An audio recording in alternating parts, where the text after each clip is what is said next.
Bueno, muy buenos días. El día de hoy vamos a trabajar el tema de mutaciones. Entonces, como podemos ver en esta primera imagen que nos representa de forma bastante gráfica y sencilla lo que es una mutación, podemos decir que una mutación, tiene varias características. Primero, una mutación es, en general, un cambio en el material genético. Ya veremos que pueden haber diferentes tipos de cambios en el material genético, pero una mutación en general es eso, un cambio en diferentes formas del material genético. Este cambio puede o no afectar al individuo al cual se le genera. Las mutaciones pueden ser heredadas, es decir, una mutación puede pasar de padre a hijo, o también puede ser generadas directamente en el individuo y que no se pasen de generación en generación. Para que una mutación genere un cambio en varias generaciones o que sea heredable, esta mutación tiene que realizarse en las células sexuales, es decir, evidentemente, el espermatozoide o el óvulo. Si las mutaciones se generan en estas células, la mutación continuará por varias generaciones. Pero si la mutación se da en un cuerpo que ya estaba desarrollado en una célula que no era sexual, pues este cambio que sí afecta al individuo no afectará a sus próximas generaciones. Entonces, recordemos un poco cómo funciona el paso del material genético. Entonces, recordemos que habían una serie de nucleótidos que se representan con el código de una letra y que estos pueden encontrarse en el ADN como C, G, T y A, y en el ARN mensajero, que es el ARN que da el mensaje, por eso se llama así, como C, G, U y A. El ADN tiene como función, recordemos, el mantener la información genética, y el ARN tiene como función el pasar la información genética de ADN a proteína, que es finalmente, recordemos, las moléculas o la serie de moléculas que nos definen en el proceso denominado traducción. Recordemos que cada 3 letras o cada 3 nucleótidos traducen a un aminoácido y varios aminoácidos juntos forman lo que nosotros denominamos una proteína. Si nos damos cuenta, ahí en la donde dice proteína, notamos una representación de una proteína en 3 dimensiones. Si nos damos cuenta, es mucho más compleja en su estructura y en su organización que el ADN. El ADN es bastante más organizado, bastante más fácil de reconocer. Una proteína se espera o se busca que tenga, digamos, mayor complejidad en cuanto a cómo se organizan las moléculas, y es esta complejidad la que determina hasta cierto punto la funcionalidad de las proteínas, ya que son ellas las que nos ayudan en el metabolismo, son ellas las que nos ayudan en diferentes otros procesos, las que nos dan unas características como nuestras hormonas, nuestro crecimiento, la tonalidad de nuestra piel y de nuestros ojos, la capacidad que tiene nuestro cuero cabelludo, por ejemplo, para producir cabello, etc. Entonces, es ellas, las proteínas, las que finalmente, por su complejidad, nos terminan definiendo como individuos.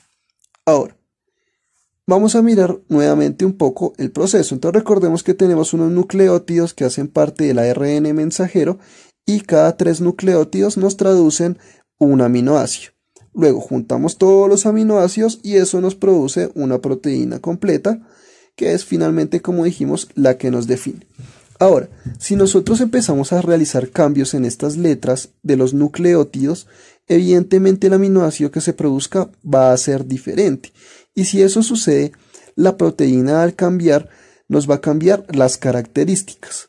Entonces, existe una mutación, por ejemplo, que se hereda de generación en generación, y son estas mutaciones aleatorias las que van definiendo nuevas especies. Es decir, son estas mutaciones aleatorias las que generan, por ejemplo, evolución. Por otro lado, también existen las que no se heredan, pero generan cambios en el cuerpo.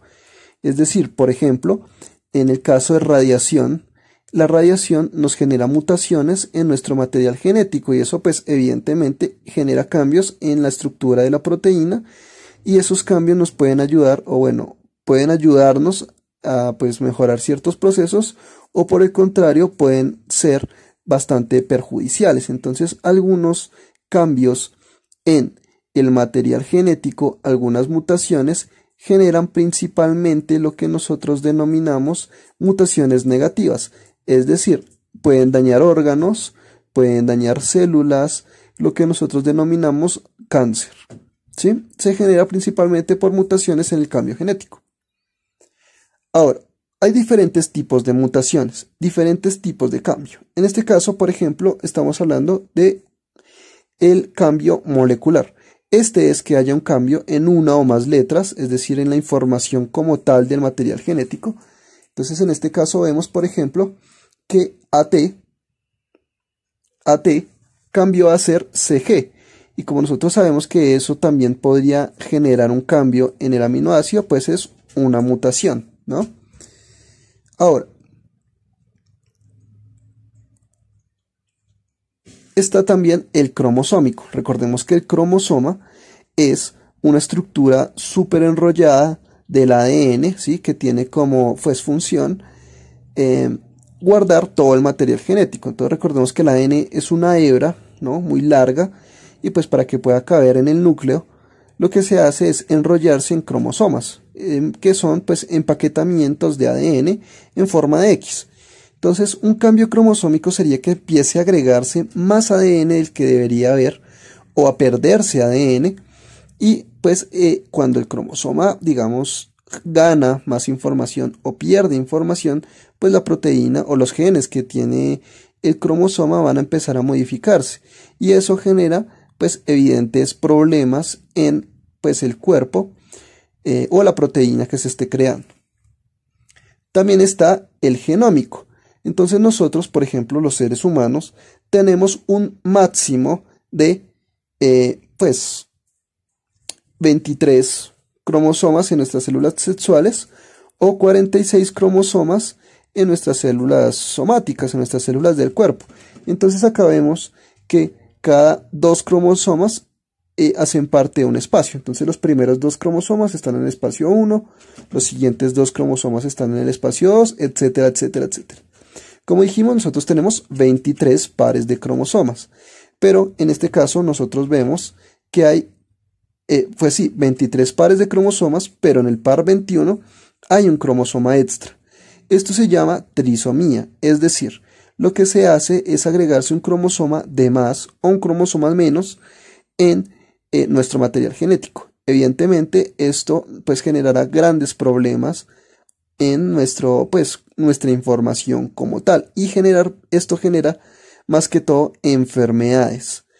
Sucede normalmente en el paso de madre a hijo, es decir, estas enfermedades son hereditarias. No son como por ejemplo las otras 2 mutaciones que vimos, que pueden generarse, como dijimos, por radiación, por pues simples cambios aleatorios de la naturaleza, o pues algún otro cambio que haga parte, ¿sí?, de pues la situación que se esté viviendo. En este caso pues simplemente es un problema que es hereditario. Esa trisomía, por ejemplo, en el par 21, que es el que nos muestran en esta representación, es el que genera, por ejemplo, lo que nosotros denominamos el síndrome de Down, ¿sí? Es una enfermedad que se genera, o una condición que se genera principalmente por una trisomía, por un cambio en el material genético. Bueno, ya la próxima ocasión realizaremos una serie de ejercicios para ver si realmente el cambio en el material genético nos genera un cambio de proteína o no. Y pues bueno, cuáles cambios podemos hacer en el código de letras. Es decir, en este caso vimos a grandes rasgos los posibles cambios que pueden existir. En la próxima clase veremos los cambios de forma más específica y realizaremos una serie de ejercicios para determinar pues qué posibilidades hay de cambios y qué influencia tendrán estos cambios en la producción de proteína. Bueno, espero que les haya gustado, que hayan aprendido, y nos vemos en una próxima oportunidad. Muchas gracias.